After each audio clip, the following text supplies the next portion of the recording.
ഇന്നലെ കുറ്റിപ്പുറത്ത് വെച്ച് നടന്ന ഒരു അപകടത്തിന്റെ വീഡിയോ ആണത്. ഇതിന് ജനങ്ങളൊക്കെ കൂടി കയറിയിട്ട് കൈകാര്യം ചെയ്യലല്ല ആദ്യം വേണ്ടത്. ഫസ്റ്റ് ആയിട്ട് ഗവൺമെന്റ് ഒരു തീരുമാനം എടുക്കേണ്ടത് വലിയ വാഹനങ്ങൾ, അതായത് ബസ്, ലോറി പോയിട്ടുള്ള ഹെവി വെഹിക്കിൾസ് ഒരു കാരണവശാലും ഫസ്റ്റ് ട്രാക്കിലോ സ്പീഡ് ട്രാക്കിലോ കയറരുത് എന്നുള്ളത് കൃത്യമായ ബോധവൽക്കരണം കൊടുക്കണം. ബോധവൽക്കരണം കൊടുത്തിട്ടും മനസ്സിലാവാത്ത ഡ്രൈവർമാരുണ്ടെങ്കിൽ അവർക്കൊരു ഭീമമായ തുക ഫൈൻ കൊടുക്കുക. ഗൾഫിലൊക്കെ ഉള്ള പോലെ തന്നെ.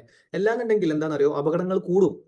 ഒരാളെ കൂടി നിന്ന് ആക്രമണിക്കാളും നല്ലത് നിങ്ങൾ എന്ത് ചെയ്യണം, അതിനൊരു ഫൈൻ ഈടാക്കണം. പോലീസിനെ അപ്പം തന്നെ വിളിക്കുക, അവരതിന് ഫൈൻ ഈടാക്കട്ടെ. അല്ലെങ്കിൽ ഹൈവേ പോലീസും പെട്രോളിംഗ് ഒക്കെ എന്ത് കുന്തത്തിനാണ് കേരളത്തിലുള്ളത്. വെറുതെ ഹെൽമെറ്റ് ഇല്ലാത്തതിനും പിന്നെ മോഡിഫൈ ചെയ്തതിനും പിടിച്ചു പറിക്കാൻ മാത്രം തന്നാൽ പോരാ. ഒരു നല്ല റോഡ് ജനങ്ങൾക്ക് ഉണ്ടാക്കി കൊടുക്കുമ്പോൾ അതിലെങ്ങനെ ഓടിക്കണം എന്നുള്ള ബോധവൽക്കരണം നിങ്ങൾ കൊടുക്കണം. ഗണേഷ്കുമാർ പറഞ്ഞിരുന്നു ഞങ്ങൾ ലൈസൻസ് ഉള്ളവരെ വീണ്ടും റീടെസ്റ്റ് ചെയ്യുന്നത്. ലൈസൻസ് ഉള്ള ആളുകൾക്ക് മര്യാദക്ക് ഓടിക്കാനുള്ള ക്ലാസ്സുകൾ നിങ്ങൾ കൊടുക്കുന്നുണ്ടോ? ഈ ലോറിക്കാരും വലിയ ആളുകളൊക്കെ അവർ വലിയ വണ്ടിക്കാരൊക്കെ ഓടിക്കണം, അവർക്കൊരു അവകാശമായിട്ടാണ് അവർ ഫാസ്റ്റ് ലൈനിൽ ഓടിക്കുന്നത്. അപ്പോൾ ലൈറ്റ് വെഹിക്കിളിന് പോകുന്ന ട്രാക്ക് എന്താണ്, ഹെവി വെഹിക്കിളിന് പോകുന്ന ട്രാക്ക് എന്താണ്, ഓവർടേക്ക് ചെയ്യാൻ പറ്റുന്ന സ്ഥലം ഏതൊക്കെയാണ്, പറ്റാത്ത സ്ഥലം ഏതൊക്കെയാണ്, ഇതിനൊക്കെ ബോധവൽക്കരണങ്ങൾ ആദ്യം കൊടുക്കി. അല്ലാതെ പിടിച്ചുപറി മാത്രം നടന്നാൽ പോരാ. ഇപ്പൊ മോട്ടോർ വെഹിക്കിളിന്റെ ഇതിൽ വരും, ഞങ്ങൾ അങ്ങനെ ചെയ്ത് ഞങ്ങൾ ഇങ്ങനെ ചെയ്ത് പറഞ്ഞിട്ട് നിങ്ങൾ ജനങ്ങൾക്ക് വേണ്ട കാര്യങ്ങൾ ആദ്യം ചെയ്തു കൊടുക്കി. ഫൈന് നിങ്ങൾ വാങ്ങിച്ചോളി, ഫൈന് നിങ്ങൾ വാങ്ങിക്കണം.